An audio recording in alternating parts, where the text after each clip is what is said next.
salve família! Iniciando mais um Hour Body Papo Saúde, eu sou o Reinaldo Dias e hoje eu estou com a minha parceira Priscila Cardoso, retornando aos estúdios da Hour Body. Seja bem-vinda, feliz ano novo, feliz 2024, ano novo, muito sucesso pra nós. É isso aí, gente. Decolando o voo. Acabou as férias, bora trazer conteúdo. A gente vai trazer muita coisa interessante hoje sobre a saúde dos olhos. Fiquem de olho.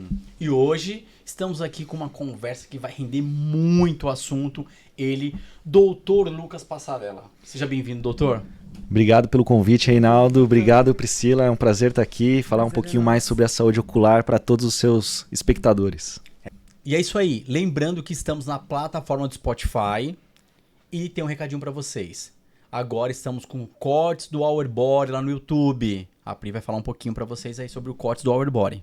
Gente, lá no canal de corte vocês terão vídeos rápidos dos nossos conteúdos, tá? Você que não quer assistir o vídeo na íntegra ou não consegue um dia que tá mais corrido, acesse o canal de cortes e lá vocês vão ter os conteúdos mais variados que a gente grava de esporte, de saúde, sobre o corpo, doenças, tudo em vídeos curtos e rápidos para otimizar seu tempo aí no dia a dia. São mini consultas. Tem dúvida? Clica lá. Cortes do Hour Body. Legal? Então vamos começar aqui o nosso bate-papo, o nosso podcast que hoje vai com tudo. Assuntos que iremos abordar. Cirurgia refrativa, ok? Catarata, ceratocone e glaucoma. Mudanças da cor dos olhos e outros, né, doutor? É isso aí. Hoje está repleto de assuntos interessantes, hein? E inúmeras dicas para galera de casa, né? Dicas aí para olhos saudáveis daqui para frente. Isso aí. Beleza? Então vamos iniciar. Doutor, qual é a doença que mais causa cegueira na população? Certo. A principal causa de cegueira na população é a catarata. Tá? A boa notícia é que hoje, com a tecnologia extremamente avançada, a cirurgia se tornou algo mais simples. Tá? Então a gente consegue devolver a visão para o paciente de uma forma bem interessante e nessa cirurgia a gente consegue inclusive até eliminar o uso dos óculos do paciente. Muito bacana. E o que é a catarata em si, assim, doutor? A catarata nada mais é do que a opacificação do cristalino. E o que é o cristalino? O cristalino é a lente natural dos olhos que ficam lá atrás da íris e ela funciona como uma lente. Tá? Então, com o passar dos anos, essa lente que é transparente, ela começa a se desnaturar e ela fica opaca. E aí a gente chama de catarata. E todos nós teremos catarata? Todo mundo vai ter catarata. Basta viver para isso. Tá. Rafa, coloca a imagem pra gente, por gentileza. Tá? E aí, dentro desse assunto que é a catarata, a gente vai tirar inúmeras dúvidas aqui, né, Pri? Com certeza.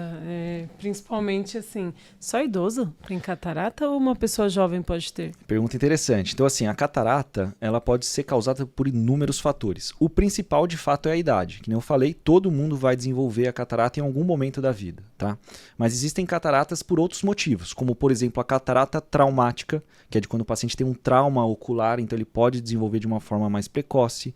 Existe a catarata inflamatória, que é quando o paciente tem inúmeros processos inflamatórios intraoculares e ele também pode desenvolver de uma forma mais precoce. A catarata por uso indiscriminado de medicamentos, como por exemplo o corticoide, e aí ele pode ser via oral ou mesmo spray nasal e os colírios, né? Então muitas vezes os pacientes usam colírios de forma indiscriminada e se ele estiver pingando ali o corticoide, é um colírio que ele pode fazer um desenvolvimento de catarata precoce, por exemplo. E quando você fala nesse processo inflamatório, o que seria esse processo inflamatório? Eu não estou dizendo de uma conjuntivite, por exemplo, que é uma inflamação mais superficial dos olhos, né? Existem doenças como as uveites, por exemplo, que são inflamações intraoculares, e aí sim, essas inflamações podem predispor a uma catarata precoce. Tá. A Rafa colocou para nós aí, doutor, para ilustrar a questão da catarata. Perfeito. Então aqui à nossa esquerda, nós temos aqui bem na seta um cristalino transparente, que é essa lente que está logo atrás da íris. Íris é essa estrutura que confere as cores dos nossos olhos, né? E logo aqui ao lado, essa lente já opacificada. E aí é quando a gente chama de catarata. Um detalhe importante é que a catarata nos estágios leves a moderados a gente não consegue ver a olho nu. tá? Então muitas vezes a gente vê aquelas fotos na internet, olho branco e tudo mais, isso aí já é uma catarata extremamente avançada, tá? Agora nos estágios leves a moderados, só com exame através de microscópios ópticos mesmo. Doutor, então aquela pele que algumas pessoas têm no olho e precisa fazer uma cirurgia de raspagem, aquilo não é catarata, então? Aquilo não é. Até uma confusão comum, tá? Essa pelinha que cresce em cima dos olhos e mais precisamente em direção à córnea é a hiperplasia da conjuntiva. A conjuntiva é esse tecido transparente que cobre o branco dos nossos olhos e quando ela cresce em direção à córnea, que é essa estrutura externa ocular, aí se chama pterígio. Então o pterígio está por fora dos olhos e não dentro como a catarata. Perfeito. Muita gente confunde isso, Rê. É bastante frequente. Eu mesmo iria... Eu também sempre achei que isso fosse catarata, né? Não é. E você fala do estágio iniciante, né? Que as pessoas não têm essa percepção ao olho nu, né? Exato. Então, e isso é um dado, porque muitas vezes o paciente tem a catarata e ele não sabe que tem. Porque como a visão vai piorando aos poucos, tá? Não é de um dia para o outro, geralmente, ele não consegue ter essa percepção de piora visual. Então ele vai achando que aquele embaçamento, perda de noção de cores, ele acha que aquilo lá é o normal. Né? Então quando ele vai procurar o oftalmologista pela queixa, geralmente é quando a catarata já está mais avançada. Tá, e qual é a dica que você daria para as pessoas na questão de rotina ao oftalmologista? Certo, a partir do momento que você nasce, o ideal é que você já visite o oftalmologista a cada ano. Tá? Então o oftalmologista vai fazer todos os exames, não só de visão, mas também da sua saúde ocular. Se lá nesse exame ele encontrar uma doença, claro, aí essa rotina vai ser numa frequência maior. Ou se você tiver algum fator de risco, alguma coisa que ele ache suspeito no seu exame, acaba encurtando esse espaço de tempo entre uma visita e outra. Agora, se um exame estiver normal e você não tiver nenhuma queixa, uma consulta anual já está de bom tamanho. E o que uma pessoa pode fazer para evitar o surgimento de catarata? Perfeito. Então, assim, a catarata, a principal causa é a idade, tá? Então, todo mundo que viver para isso terá a catarata. Mas então, como postergar um pouco o desenvolvimento? Então, uma dieta balanceada com vários nutrientes antioxidantes, evitar o tabagismo, né? A bebida alcoólica em excesso e até raios solares. Então, é sempre indicado o uso de óculos solares, né? De boa qualidade e que protegem até do filtro, que tenha o filtro UV, né? Tá. E o processo cirúrgico acontece de qual forma, doutor? É isso aí. Então a cirurgia, a gente faz uma cirurgia que se chama facoemulsificação com implante de lente intraocular. Então basicamente a gente aspira essa lente que está opaca, a catarata, e no lugar a gente implanta uma outra lente. Tá? A gente não pode só fazer a cirurgia da catarata tirando a catarata, porque senão o paciente fica sem uma lente dentro dos olhos. Então a gente substitui por uma nova. Então seria mais ou menos assim. Exatamente. Então aqui no canto superior direito da tela, a gente já está no processo de fragmentação e aspiração da catarata, tá? Então ele está aspirando esse cristalino opaco. E já aqui no canto inferior esquerdo, nós temos já o implante da lente intraocular. Repare que essa lente fica atrás da íris, tá? Íris é essa estrutura que confere a cor dos nossos olhos. E é nesse momento que a gente pode, inclusive, corrigir várias alterações dos olhos. Então, muitas vezes o paciente tem uma catarata e, nesse momento, já é uma grande oportunidade para ele eliminar o uso dos óculos. Porque essas lentes, elas podem corrigir a miopia, elas podem corrigir a hipermetropia, o astigmatismo e até a vista cansada, né? Que é a presbiopia, a dificuldade de enxergar de perto. Então, após a cirurgia de catarata, a pessoa sai com uma visão renovada. É isso aí. A Rafa está colocando para ilustrar aqui. Então seria o que você falou, onde tem a cor dos olhos. Atrás da cor dos olhos, né? Então o cristalino natural dos olhos humanos, ele fica atrás da íris. Então atrás dessa estrutura marrom, né, que temos ali, atrás dela que está o cristalino. E a íris seria essa parte marrom, hein? A íris seria um marrom. Tá? E tem pacientes que têm verde, tem pacientes que têm azul, no caso isso daí é marrom. Mas o cristalino ele fica atrás da íris, de fato. E catarata geralmente nos dois olhos, doutor? Sim, geralmente acomete os dois olhos. É raro as exceções. Pode acontecer de forma assimétrica, às vezes um olho com mais, outro olho com menos, mas quando é da idade, geralmente os 2 olhos já estão com catarata, né? Agora, se for, por exemplo, aquela catarata traumática que eu te falei, puxa, às vezes ele teve uma pancada em um dos olhos. Aí aquela catarata vai ser mais assimétrica, mais de um olho só. E quando a pessoa tem catarata nos 2 olhos, ela já pode remover de uma vez só nos 2 olhos? Nós não recomendamos a cirurgia de uma forma conjunta. Então a gente sempre opera um olho, né? Espera essa recuperação, que é rápida, tá? Coisa de 7, 15 dias, e a gente já pode operar o segundo olho. E quais são as cautelas pós-cirúrgico? Primeira coisa é o uso correto dos colírios, tá? Então a gente prescreve para o paciente colírios de antibiótico para evitar infecções oculares e também de anti-inflamatório, tá? Então isso é importante seguir à risca. E além de tudo, eu falo de 3 regras básicas iniciais. Número 1, não pressionar os olhos. Ou seja, não pode dormir em cima do olho, não pode esfregar os olhos, tá? Número 2, não deixar nada cair dentro dos olhos. Então é bastante importante evitar que qualquer resíduo de poeira ou sujeira de ambientes externos, enfim, água contaminada, caia dentro dos olhos, tá? E o terceiro também é atividades físicas intensas. Então, musculação, correr, yoga, pilates, ou movimentos muito bruscos assim, a gente pede para ter maior cautela no pós-operatório.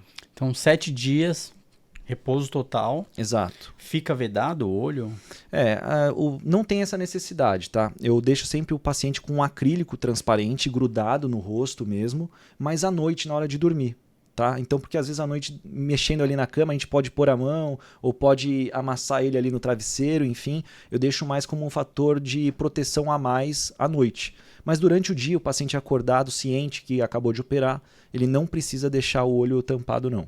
E esse negócio de, não pode mexer, baixar a cabeça, como é que funciona? Olha, não é bem assim também, tá? Você pode olhar para o chão, tá? Isso tudo depende, claro, do estágio, como foi a cirurgia do paciente, como que foi ali no intraoperatório, mas no geral a gente pede mais para tomar cuidado com movimentos bruscos mesmo, ou carregar peso, são movimentos mais grosseiros, vamos dizer.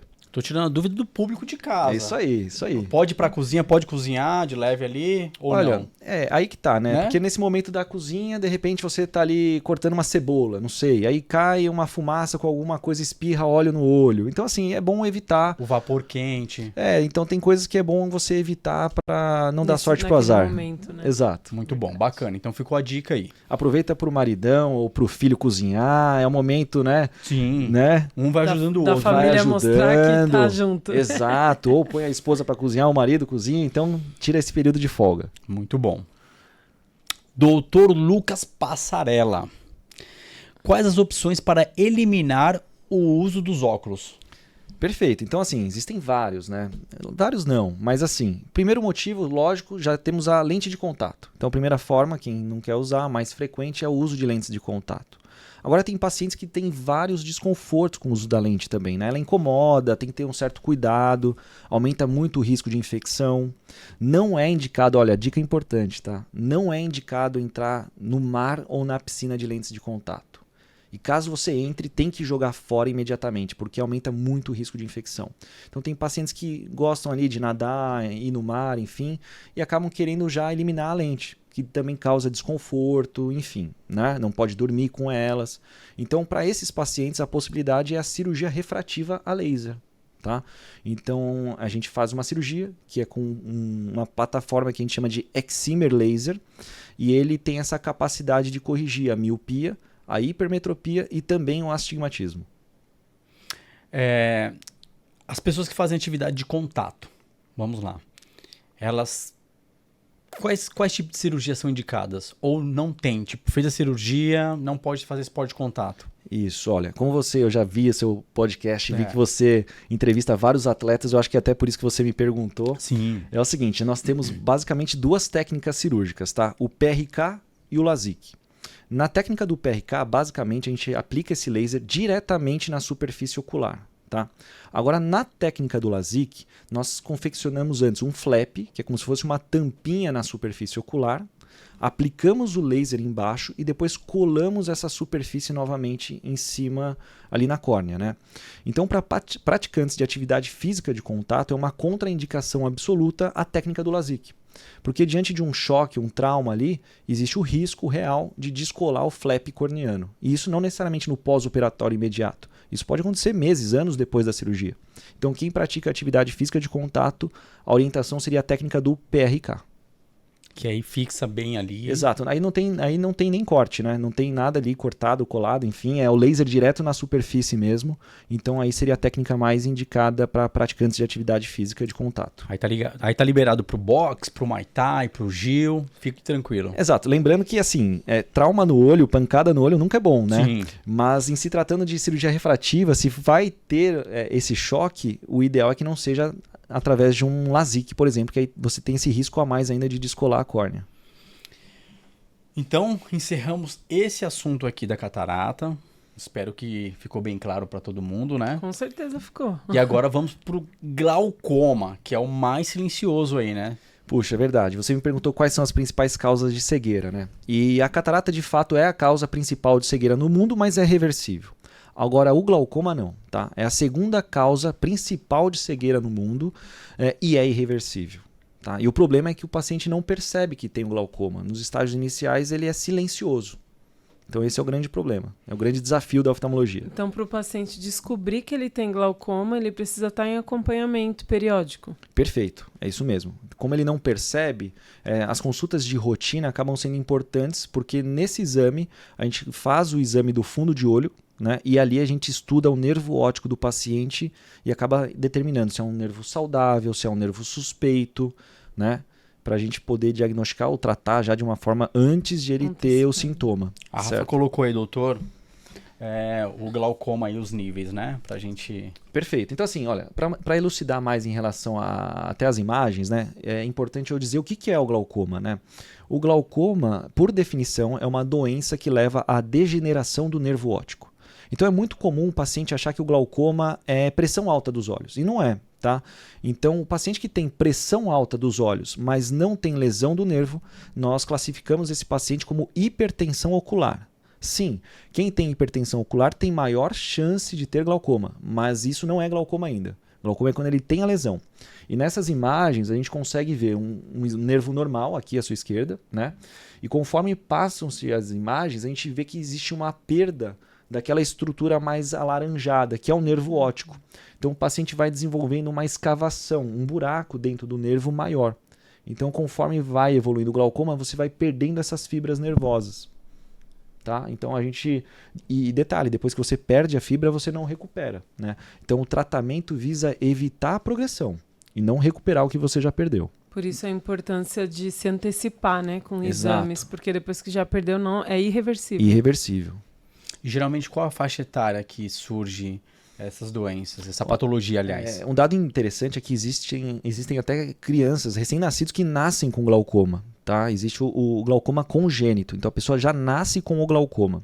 Agora, se a gente vai falar da causa mais frequente de glaucoma, né, que é o glaucoma de ângulo aberto, o principal, é mais em pacientes mais idosos. Então, a partir lá dos 50 anos é a maior frequência, a maior incidência da doença. Doutor Lucas Passarella, uma dúvida aqui que surgiu. Tem fator genético? Existe. Então, assim, se você tem casos de glaucoma na família, claro, não é por isso que você vai desenvolver o glaucoma, mas é um fator de risco a mais. Então, requer esse acompanhamento bem cauteloso. E uma pergunta que eu acho, né, na minha concepção, que os seus pacientes venham a ter, né? A questão da pressão alta, hipertenso. Tem alguma semelhança com a pressão ocular? Olha, não, tá? Não e sim. E aí eu vou conseguir explicar para vocês. Porque a pressão arterial elevada, ela não por si só aumenta a pressão dos olhos, tá? Então essa é uma dúvida frequente também. Então a pressão, quem tem hipertensão, não necessariamente ele tem pressão alta dos olhos, tá bom? Só que eu gosto de falar o quê? Que o glaucoma, além de tudo, é uma doença vascular. Por quê? Porque o nervo óptico ele vai se deteriorando muitas vezes por falta de nutrientes.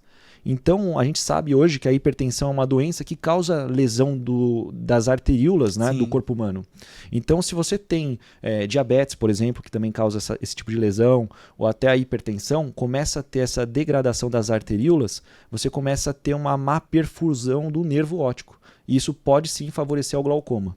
Doutor, como que funciona a cirurgia para glaucoma? Tem Certo. casos de tratamento cirúrgico? Existe, olha. Hoje a grande base do tratamento é o uso de colírios, tá? E é o que a gente sempre busca, o mínimo invasivo possível. Então a gente sempre trata inicialmente com colírios hipotensores. A gente abaixa a pressão nos olhos do paciente usando o colírio. Agora, num segundo momento, a gente pode usar o laser, tá? Para tentar diminuir um pouco essa pressão. Num terceiro momento, a gente tem já cirurgias. As cirurgias existem estentes oculares, que a gente implanta bem numa região para favorecer esse escoamento do líquido ocular e aí abaixar a pressão. Ou então cirurgias mais invasivas, que nós chamamos de cirurgias fistulizantes. Aí sim seria mais em um último momento. Tudo para evitar a cegueira, né, doutor? Exatamente. Que louco, né? Bem semelhante ao coração. É um universo novo. Sim. O olho é um novo universo. E deixa eu te fazer uma pergunta que me surgiu agora, a curiosidade. Se a pessoa, por exemplo, ela não sabe que ela tem um glaucoma ali, mas você como médico, tem um tempo de início da doença, a doença começou a se manifestar. Tem um tempo, assim, mais ou menos estimado para que ela chegue à cegueira? Não tem. Isso varia muito, depende da genética do paciente também, depende do nível de pressão que aquele paciente tem. Então isso varia muito de paciente para paciente. O ideal é tratar o quanto antes. Descobriu, tem que tratar. Você que já vem com uma rotina de anos, né, na área, já aconteceu de pegar um caso avançado e mesmo fazendo tratamento, depois de um tempo, a pessoa ficar cega? Porque pode acontecer. Pode acontecer. Lógico, hoje com toda essa tecnologia, desenvolvimento e tudo mais dos colírios que vem melhorando, do laser, do stent que eu falei, da cirurgia, felizmente é a minoria dos casos, tá? Que ótimo. Tá? A maioria dos casos a gente consegue controlar bem a doença desde que o paciente siga bem o tratamento. E esse é um desafio do próprio oftalmologista, porque como é uma doença que não causa sintomas, muitas vezes o paciente meio que não correlaciona aquilo lá como um problema para ele está enxergando bem muitas vezes, né? Então ele acaba não tratando, esquece de pingar o colírio, não pinga da forma correta, deixa de pingar por 1 a 2 semanas, porque o colírio acabou, ele não comprou o colírio. Então, o problema basicamente é o não seguimento adequado do paciente. Agora, se ele seguir certinho, da forma adequada, como o próprio oftalmologista indicou, a chance é mínima de ele evoluir para cegueira se ele descobrir isso nas fases iniciais. Que bom. Doutor Lucas, você comentou sobre cirurgia refrativa. Quais são as indicações para cirurgia? Todo mundo pode fazer a cirurgia refrativa? É o seguinte, a indicação é aquele paciente que realmente quer eliminar os dos óculos, tá? Já teve também bastante desconforto da lente de contato, não gostou daquele desconforto todo, então aí uma opção é a cirurgia refrativa laser, tá? Antes de o médico oftalmologista indicar a cirurgia, nós temos que fazer alguns exames. Os principais, basicamente, são a curvatura corneana, que a gente tem que ver se essa córnea é irregular ou não, se ela já tem alguma patologia ou não. Porque caso ela tenha alguma patologia, a gente tem que contraindicar a cirurgia. E nós também temos que ver se ele tem espessura corneana o suficiente. Tá? Então, por quê? Porque no final da cirurgia, você tem que ter uma espessura mínima da córnea. E como o laser consome córnea, deixa a córnea um pouquinho mais fina, nós temos que fazer a relação do seu grau e a sua espessura, para saber se a cirurgia seria segura no seu caso. Certo. Tá? Tem até um detalhe importante, tem pacientes que não podem fazer a cirurgia laser e aí existem outras técnicas para isso. Hoje em dia existe uma cirurgia que a gente chama de implantes de lentes fásicas. E o que é? Para pacientes que querem eliminar o uso dos óculos e não podem fazer a cirurgia laser, que é a mais convencional, né? Nós implantamos essa lente intraocular. Então é uma lente que já corrige o grau do paciente também. Para quando ele tem um grau mais elevado ou uma córnea fina, a gente tem esse novo artifício também. Existe um limite de grau para indicação de cirurgia? Depende. No laser, assim, a gente não gosta de chegar naqueles 10 graus, por exemplo, tá? Mas o que vai mandar mesmo ali na cirurgia do paciente é a curvatura dele e a espessura da córnea. Tá? Mas assim, grau 10 para cima a gente já contraindica de cara, assim, no geral, tá? Lógico que tem que fazer um exame, é individualizada a análise, mas 10 já é um grau elevado e aí a gente já começa a partir mais para essas lentes fásicas. Ah, tá. Acima de 10 já muda o método. Isso, geralmente sim. Doutor, a cirurgia de miopia, ela tem a cura 100% ou ela pode voltar? Essa é uma pergunta bastante frequente no consultório, inclusive, e assim, o laser hoje ele tem essa precisão da gente calibrar o laser para zerar o grau, tá? Agora, vamos supor que você faz a cirurgia, você zerou o seu grau e daqui, sei lá, 10 anos apareceu meio grau, por exemplo. Quer dizer que o laser deixou de fazer efeito? Não. Quer dizer que você teve uma nova progressão do grau. Então, a estabilidade que a gente fala, vamos operar quando o grau estiver estável, nós não podemos afirmar com todas as letras que esse estável é vitalício. Né? Na vida não existe estabilidade em nada, né? Assim, vitalícia. Sim. Não posso garantir nada na vida. E no olho não seria diferente. Então, muitas vezes, o paciente ali que já está com o grau estável há alguns anos, lógico, estatisticamente falando, a menor chance dele voltar a ter uma nova progressão, né? Mas pode acontecer de você fazer uma cirurgia refrativa, zerar o seu grau hoje e daqui a algum tempo você voltar a ter um pouquinho, mas aí é um grau novo. Tá, e ainda dentro do assunto da miopia, a gente vai colocar aqui na mesa a questão de pessoas, né, dentro do seu consultório chegando com idades, pessoas jovens, com mais frequência devido ao uso das telas? Esse é um dado estatístico bastante interessante e esse elevado uso de telas por parte das crianças, principalmente, vem se notando maior incidência de miopia. Tá? Então, a orientação para os pais é limitar o uso mesmo. Aquele excesso de uso da visão para perto faz com que o olho, principalmente da criança, comece a criar adaptações para enxergar cada vez mais de perto e, consequentemente, desenvolvimento de miopia. Então, esse número vem aumentando. Vem aumentando. E, Dr. Lucas, sobre óculos de sol, é importante, né, usar como fator de proteção, óculos de sol. Isso, até brinco com os meus pacientes, né? Em algum momento você já foi em alguma dermatologista e ela te falou para não usar filtro solar? Impossível, né? Nenhum. Todo mundo fala, não, tem que usar o filtro solar. E aí eu te pergunto, o que é mais sensível, o olho ou a pele? O olho. Então, assim, o único fator ali de proteção que você pode ter para os seus olhos contra o sol é o óculos escuros. Então, todo mundo em ambiente externo tem que fazer o uso dos óculos escuros. Doutor, e assim, óculos escuros, nós, assim, mulherada que gosta de usar adornos, né? A gente, às vezes, não tem a consciência de usar o óculos mais como uma proteção e usa mais como um adorno fashion. E a gente acaba, às vezes, comprando óculos de baixa qualidade, às vezes, né? Uns são melhorzinhos, mas os outros não. Isso faz mal? Prejudica a visão usar óculos de baixa qualidade? Exatamente. Olha, vou te falar, é melhor você não usar do que usar um óculos de má qualidade. E eu vou explicar por quê. Quando você usa um óculos escuros, seja ele com proteção ou não, que eu vou falar mais adiante, o que acontece? A sua pupila automaticamente dilata. Só que se você não tem a proteção UV, que é o que tem que ter na lente, quando você dilata a sua pupila, você está abrindo para entrar mais UV ainda num óculos de má qualidade. Então, óculos escuros sempre com o filtro UV. Tá? Porque se você não tiver o filtro, você vai dilatar a sua pupila ali e vai entrar mais raios ainda do que entraria se você não tivesse com óculos escuros. Então você vai potencializar o dano. Potencializa o dano. Nossa. Então a orientação é sempre... Informação. Exato, isso é importante. Aquele óculos ali que vende no camelô, na praia e tal, esqueceu em casa. Muitas vezes assim, a gente aconselha, é melhor você não usar, tá? Do que você usar um óculos sem proteção. É porque às vezes a pessoa pensa, não, vou pegar esse óculos aqui, o óculos escuro, a lente é bem escura, bem fumê, tô protegido. Não tá. Não tá, porque daí você dilata a pupila pelo óculos ser escuro e aí você abre mais passagem ainda para entrada dos raios UV dentro dos seus olhos. Fica a dica de proteção, né? É isso aí. Doutor Lucas, é possível mudar a cor dos olhos, tá? Com cirurgia? Se sim, quais são os riscos?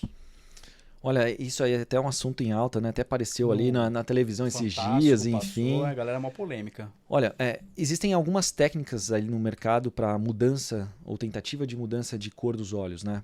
Então, no passado ali se falava muito de um laser, só que assim o risco de glaucoma e perda visual definitiva é alta, então não é feito, tá? Existe hoje aqui, que foi dito até, que a gente chama de ceratopigmentação, tá? Que é uma tatuagem na córnea. E assim, olha, isso não é autorizado no Brasil, é totalmente contraindicado, porque, puxa, primeiro que aumenta o risco de você ter uma infecção, de você perder a sua córnea e levar até a cegueira, tá? Então, o que é essa ceratopigmentação? É uma tatuagem na córnea. que é esse tecido, primeiro tecido transparente dos nossos olhos. Então, além desses riscos que eu já mencionei, um grande problema é que ao tatuar a córnea, você está limitando a entrada de luz nos seus olhos. Então, esse é um papel da íris, né? Em ambientes de baixa luminosidade, a nossa íris, que é esse colorido dos nossos olhos de fato, ela se abre para entrar mais luz. E quando a gente está num ambiente mais claro, ela se fecha para entrar menos luz. Agora, quando você tatua a córnea, você está criando como se fosse uma íris fixa na córnea. Ela não vai ter essa capacidade de abrir e fechar. Então isso faz com que você também perca a qualidade visual e de forma definitiva. Colocou uma cortina ali, né? Colocou uma cortina em volta. A função dos olhos vai ser Exato. comprometida. Então assim, de forma alguma, a gente não indica, né? Essa ceratopigmentação já existe faz bastante tempo e ela é indicada para pacientes que têm aquele olho branco. Já viu? Já? Tem alguns pacientes que desenvolvem algumas doenças graves nos olhos e aí o olho fica branco, mais opaco. E aí nós usamos desse artifício que é a ceratopigmentação para igualar, deixar melhor a parte estética, né? Igualar o olho contralateral através da tatuagem. Mas nesse caso esse paciente já não enxerga Exatamente, normalmente. Exato. Esse paciente ele já não enxerga, tá? Já tem uma patologia, então Exato. não é para questões estéticas. Exato, não. Então, às vezes, se a pessoa fizer essa ceratopigmentação por uma questão estética, ela vai perder uma funcionalidade de enxergar melhor em ambientes com menos luz. Exato. É isso mesmo, porque você está já limitando ali no desenho a entrada de luz nos seus olhos. Então você pode perder inclusive campo ali de visão, né? Nossa. Coloca a imagem para nós aí, Rafa, para o público de casa entender, ver e comparar. Então, a doutora Rafa colocou a imagem pra gente aí para comparar. É mais ou menos assim? O cara tem os olhos castanhos e ele quis deixar azul claro. Exato. Olha, é que nessa imagem dá para perceber que o olho esquerdo dele está num tom mais claro. E assim, lógico, vai ficar um pouco difícil para o espectador identificar onde é que está essa pigmentação, né?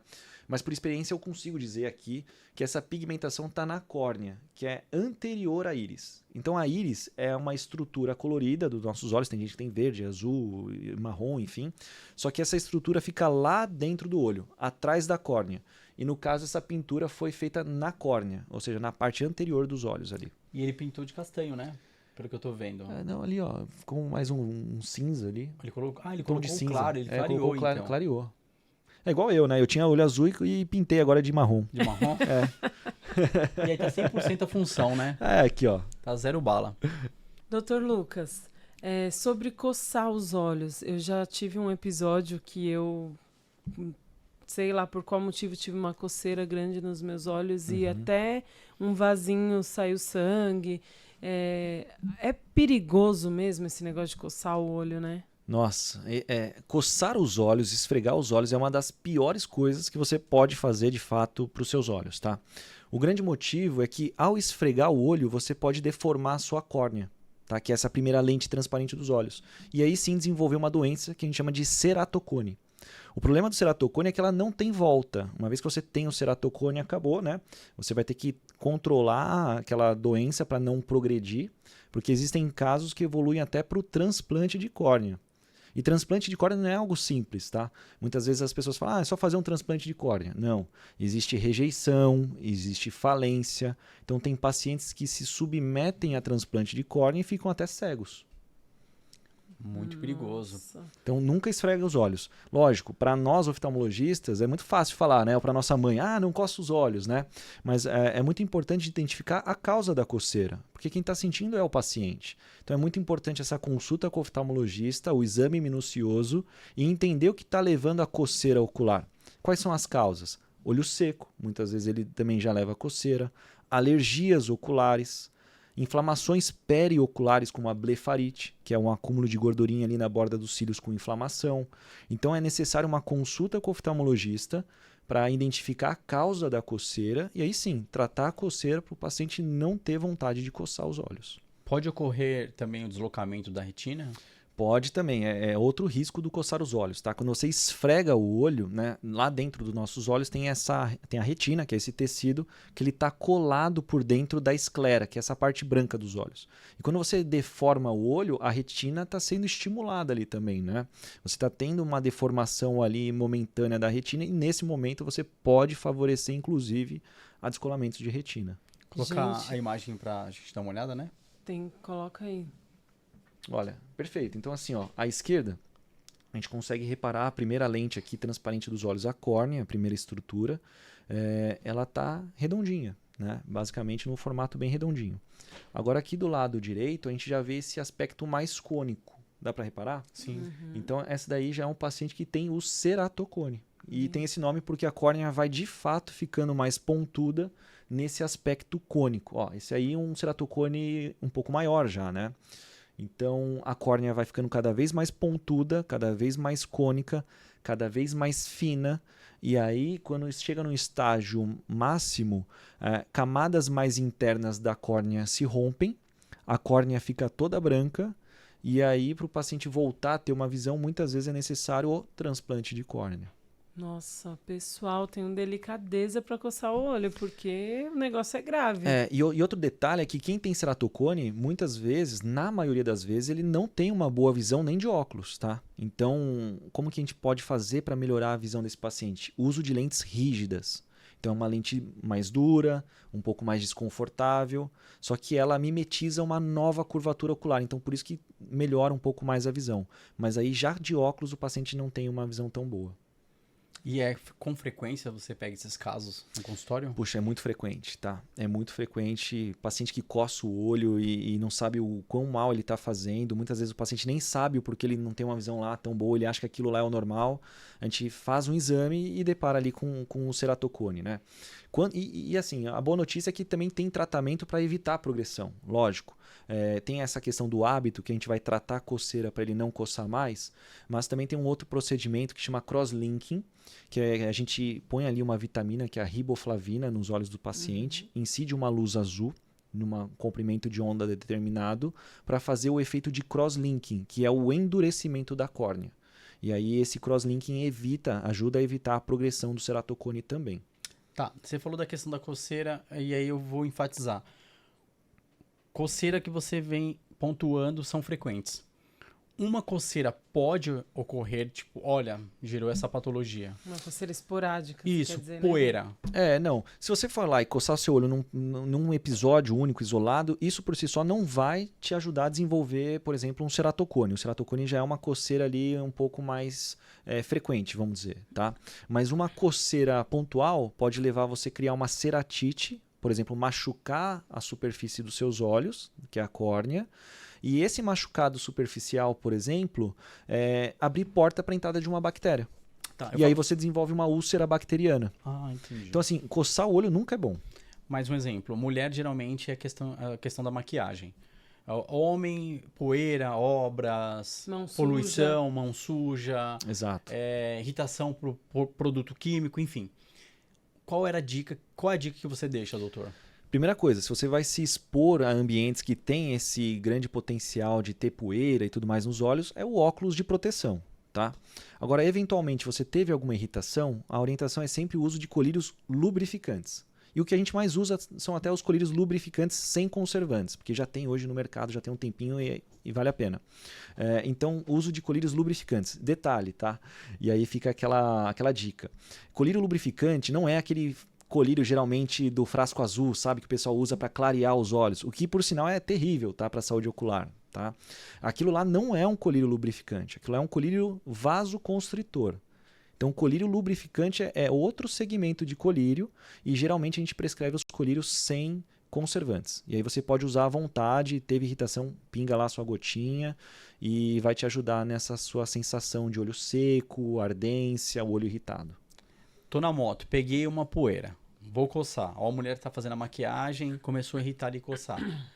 Conselho, não tô sem o colírio, soro fisiológico, água de torneira na corrente ali, o que eu faço para não coçar? Certo, o soro fisiológico poderia ser uma opção, tá? Só que geralmente o paciente às vezes tem ali um soro fisiológico guardado na casa dele já tem algumas semanas ou até meses, né? Ah. E lembrar que o soro fisiológico ele é um meio de cultura. Poxa, ele é fisiológico. Ali pode crescer bactéria, pode crescer fungos, então você não pode jogar aquilo lá nos seus olhos.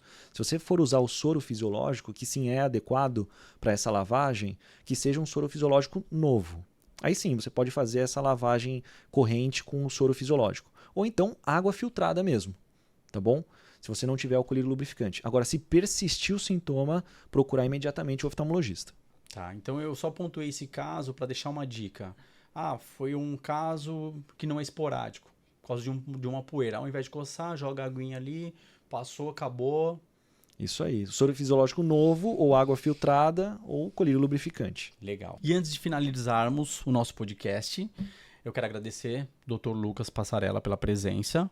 Né, Pri? Obrigado, doutor, pelo conteúdo excelente aqui de informações riquíssimas que você trouxe. Poxa, eu que agradeço a oportunidade de estar aqui hoje com vocês. E fique à vontade. Bacana. Então, assim, olha, eu tenho um recado para dar para você, paciente, tá? Então, a minha grande missão como oftalmologista é trazer, de fato, a consciência para você, espectador aqui do podcast e para toda a população, da importância das consultas de rotina. Como nós vimos aqui hoje, existem várias doenças que podem levar a cegueira até de forma irreversível e que podem ser evitadas numa consulta de rotina com o diagnóstico precoce e o tratamento correto. Então, assim, uma das coisas mais frustrantes da minha profissão é quando eu pego um paciente ali enxergando bem e quando eu vou ver eu já examino e diagnostico uma doença avançada que vai levar a cegueira para esse paciente e poderia ser evitado. Então fica o alerta, faça as suas consultas de rotina. Muito bom, e eu sou a prova viva, que nós conversamos aqui. Eu falei, eu nunca passei no oftalmo. Já está convidado. Já você vai lá no meu consultório, eu faço questão de te examinar. Com certeza. Priscila porque... também. E eu aqui com o meu óculos, que eu falei, gente, tem tanto tempo que eu não vou no oftalmo para repetir um exame de grau, né? Ver se tá ajustado. Vamos tratar essa coceira, né, Priscila? Pois é. Olha, coceira no olho, machuquei o olho de coçar. E eu nunca tive nada, enxergo super bem, mas você pegou e deu um alerta aqui. Então ficou a dica para todos nós aqui. Enxergar bem não é sinônimo de olho saudável. É isso aí. Doutor, deixa seu Instagram pro público. Certo. O Instagram é Dr. Lucas Passarella, 2 S's e 2 L's. Para marcar consulta, só agenda lá. Isso, lá tem um link da minha secretária, você consegue mandar uma mensagem, pode ser de WhatsApp mesmo, e ela vai ver a unidade mais interessante para você e você consegue agendar uma consulta comigo e vai ser um prazer. Você atende aqui na Grande São Paulo. Isso. Mas também esclarece dúvidas pro mundo inteiro. Claro, se precisar a gente está à disposição e é isso aí. É isso aí. Dr. Lucas Passarella, eu vi também que você oferece um serviço de consultoria, mentoria, empreendedorismo para médicos e profissionais da saúde, né? Fala um pouquinho aqui pra gente. Puxa, isso é um assunto que eu gosto, assim, me brilha os olhos, né? Porque, primeiro, que existe uma grande lacuna na nossa formação como médico, né? Entre a formação médica, a parte técnica de fato, e o empreendedorismo. Nós não temos essa base na formação, na nossa faculdade, né? E muitas vezes o médico fica ali, patinando no consultório, não consegue trazer uma boa experiência para o paciente dele, não consegue ter essa alavanca na carreira mesmo, né? Então muitas vezes o médico ele falha no seguinte sentido, de só procurar profundidade de conhecimento, que é na área dele, só que ele não consegue fornecer uma boa experiência do paciente, um bom relacionamento com ele, e isso é muito importante, que a gente vê também nessa parte da gestão, né? O próprio empreendedorismo vai muito além só ali daqueles números, tabelas, financeiro, que também faz parte da nossa mentoria, tá? Então a parte de comercial, finanças, marketing, mas também tem toda essa questão da jornada do paciente. Então a gente consegue trazer mais qualidade do atendimento, não só com o nosso conhecimento técnico, mas da experiência, toda a satisfação que eu vou dar para o meu paciente quando ele entra no meu consultório e quando ele sai também. Então isso daí já dá um novo podcast, né, Pri? Com certeza, empreendedorismo na área médica. Então já fica o convite aqui para um próximo episódio em breve. Vai ser um prazer. Galera de casa, então já tá aí o spoiler, né? Vai ser um prazer. Então já tá feito o convite. Na próxima vez que o doutor estiver presente aqui no nosso podcast, vamos falar sobre empreendedorismo, né? Exato, a gente tem a mentoria, né? Então a gente presta consultoria para empresas de saúde desde 2018, tá? Ou seja, para empresas já bem grandes, inclusive. E agora a gente trouxe essa capacidade para o médico também, microempreendedor, de ter todo esse conhecimento agora no formato de mentoria para médicos. Muito bom. Então, galera, que ficou até o final. Iniciamos o nosso podcast com força total. Espero que tenhamos esclarecido várias dúvidas, né, doutor? Isso aí. Isso aí, Priscila. E estamos na plataforma do Spotify reforçando. Então, quem ficou até o final aí também, clica no canal, inscreva-se, compartilha, fortaleça e é nóis, tá bom? E comenta lá. Não se esqueçam do canal de cortes, Our Body Cortes pra vocês. É isso aí. Valeu, galera. Obrigado. Our Body Podcast. Tamo junto. Valeu.